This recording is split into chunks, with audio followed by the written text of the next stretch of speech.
Hello everyone, welcome back to my channel Pawan eco world. Students, हम कर रहे हैं नेशनल इनकम के कैलकुलेटिंग के मेथड्स, जिसमें हमने पहला मेथड जो कि प्रोडक्ट मेथड या वैल्यू एडेड मेथड था वो कवर कर लिया। फिर हमने जो इनकम मेथड होता है जिसे शेयर डिस्ट्रीब्यूटेड मेथड भी बोलते हैं वो भी हमने कर लिया। देन आज है हमारा लास्ट मेथड और इसके साथ हमारा चैप्टर नंबर 4 वो है वो कंप्लीट हो जाएगा, दैट इज एक्सपेंडिचर मेथड। तो देखिए बेटा, जो पहले के दो मेथड्स हैं वो आप जाकर मेरी जो प्लेलिस्ट है मैक्रो इकोनॉमिक्स क्लास 12 उसमें जाके चेक कर सकते हैं। साथ में जो इनकम मेथड है वो इसके मैं जो डिस्क्रिप्शन होगा उसमें लगा भी दूंगी, तो आप उसे देख सकते हैं। क्योंकि कोई भी चीज आप सडनली नहीं कर सकते, मतलब कहीं से भी आपने स्टार्ट किया और आपका काम हो जाएगा। आपको हर चीज की स्टेप वाइज करना है। मीन्स एक चैप्टर आपको स्टार्टिंग से आएगा तभी आप इस चैप्टर के क्वेश्चंस को कवर अप कर पाएंगे। इस चैप्टर से आने वाले जो न्यूमेरिकल्स है वो इन तीनों मेथड से आएंगी। जो तीनों मेथड्स मैंने आपको 1 बाय 1 करके करवाए हैं। तो बेसिकली अगर आपको मेथड्स का मतलब पता चल गया तो आप आराम से कर लोगे। तो देखिए, इस मेथड को शुरू करने से पहले आप थोड़ा सा खुद सोचिए, एक्सपेंडिचर मेथड से किस तरीके से नेशनल इनकम की काउंटिंग की जा सकती है। कैसे देश को ये पता चलेगा, कैसे गवर्नमेंट को ये पता चलेगा, या कैसे स्टेटिकल डिपार्टमेंट को ये पता चलेगा कि भाई खर्चा करने से नेशनल इनकम की काउंटिंग हो सकती है।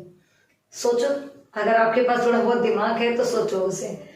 देखिए बेटा, बेसिकली बात यह है कि जिस तरीके से पॉवर्टी को हम दो तरीकों से कैलकुलेट करते हैं, एक जो कैलोरी मेथड है उससे, एक इनकम मेथड है उससे। मीन्स एक एक्सपेंडिचर मेथड होता है और एक इनकम मेथड, सेम उसी तरीके से नेशनल इनकम की काउंटिंग होती है। मीन्स हमारे देश में कितना पैसा है, या तो इनकम जनरेट होगी उससे पता चलेगा, या इनकम जनरेट तो हो चुकी है उसे खर्च करने से पता चलेगा। फॉर एन एग्जाम्पल, हमारी क्लास में मान लेते हैं कोई एक चिंटू नाम का बच्चा है, उसके पास कितना पैसा है वो हमें कैसे पता चलेगा? या तो चिंटू के लिविंग स्टैंडर्ड से जो कि वो खर्चे करता है, या चिंटू की इनकम से। इनकम में भी वो गलत बता सकता है, बट एक्सपेंडिचर तो सही रहेंगे। इनकम 1% गलत हो सकती है।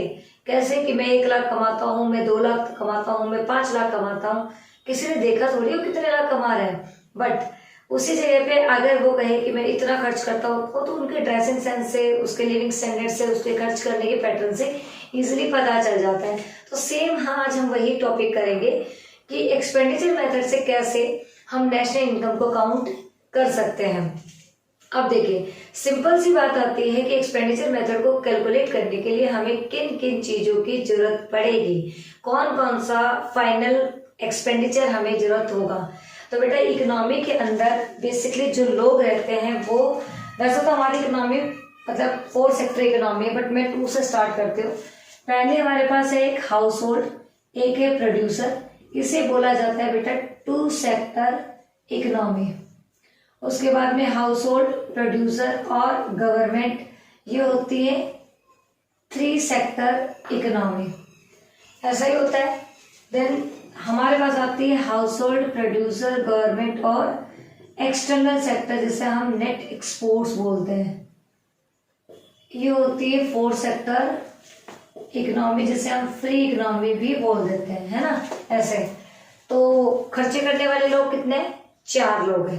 पहला, एक हाउस होल्ड खर्चा करेगा, दूसरा एक प्रोड्यूसर खर्चा करेगा, तीसरा गवर्नमेंट खर्चा करेगी, चौथा एक्सटर्नल सेक्टर।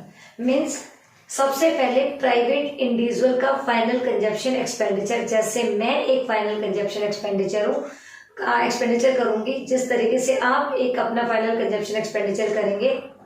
मीन्स मेरे घर में कितना खर्चा हो रहा है उसी तरीके से हर इंडिविजुअल अपना फाइनल कंजप्शन एक्सपेंडिचर करता है।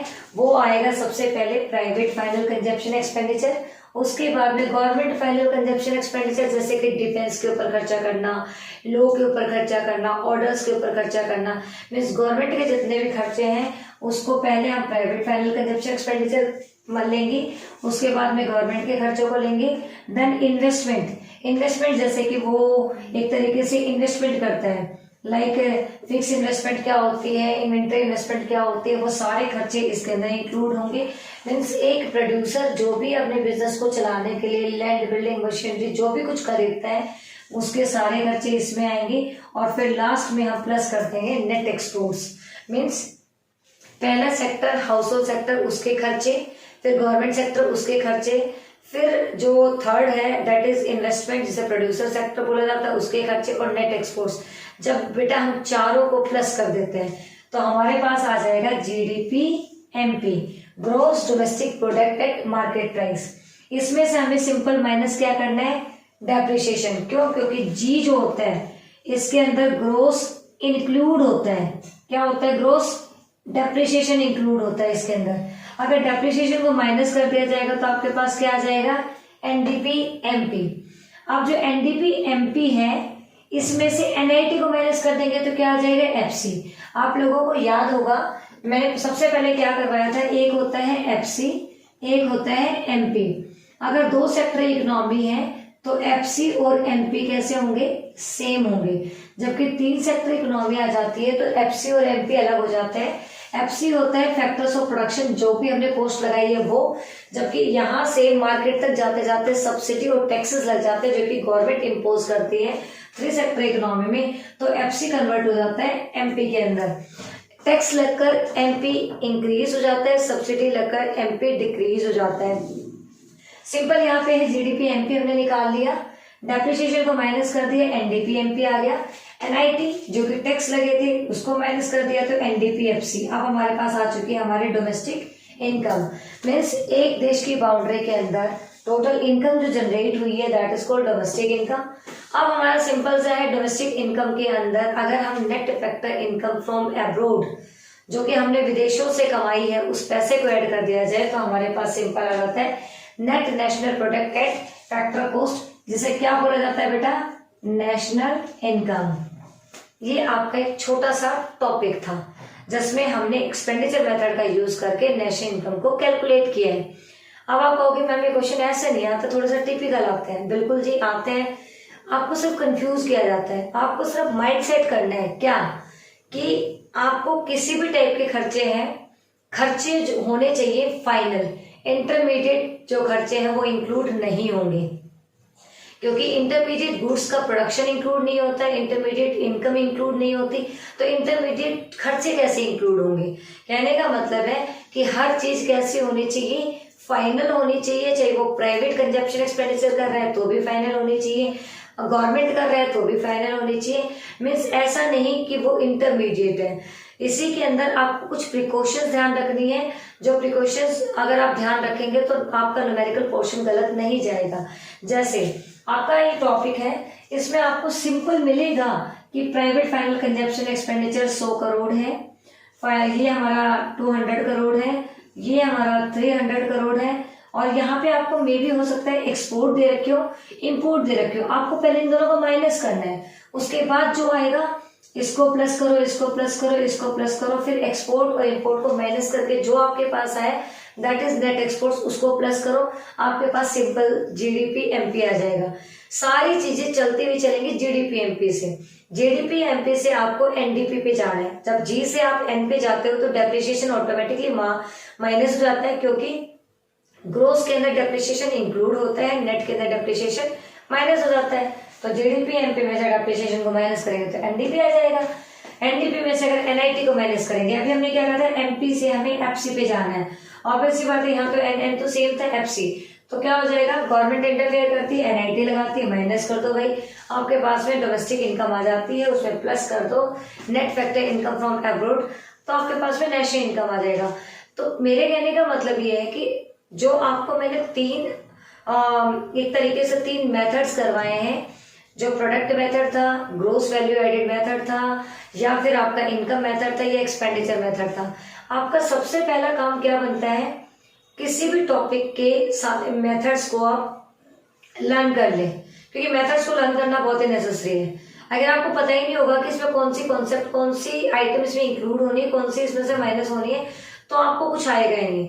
और वैसे भी बेटा जो सीबीएसई होती है ना, वो पैटर्न वाइज नंबर देती है। लाइक अगर मैं अपनी क्लास की बात करूं तो आपके एक असेसमेंट के मार्क्स लगाए जाते हैं। वो ऐसा थोड़ी कि बच्चा इंटेलिजेंट हो तो उसके 20 में से 20। उसका बिहेवियर कैसा है, उसका एक तरीके से खुद के फ्रेंड्स सर्कल के साथ कैसा बिहेवियर है, वो रिस्पेक्टिव है कि नहीं है, डिसिप्लिन में रहता है, ये सारे मार्क्स लगते हैं। तो सीबीएसई भी सेम पैटर्न तरीके से मार्क्स देती है। सीबीएसई 6 मार्क्स के क्वेश्चन को 3 टुकड़ों में तोड़ देती है। पहले अगर आपको ये फॉर्मूला आता है तो आप वो लिखेंगे, उसके मार्क्स अलग होंगे।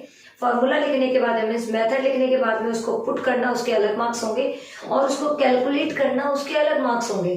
तो अगर किसी बच्चे के माइंड में ये उसने सेट कर रखा है कि मैं न्यूमेरिकल पोर्शन नहीं कर सकता और मेरे ये 6 मार्क्स तो बिल्कुल नहीं आने वाले, तो पहले तो आप इस नेगेटिव वाइब्स को खत्म करें।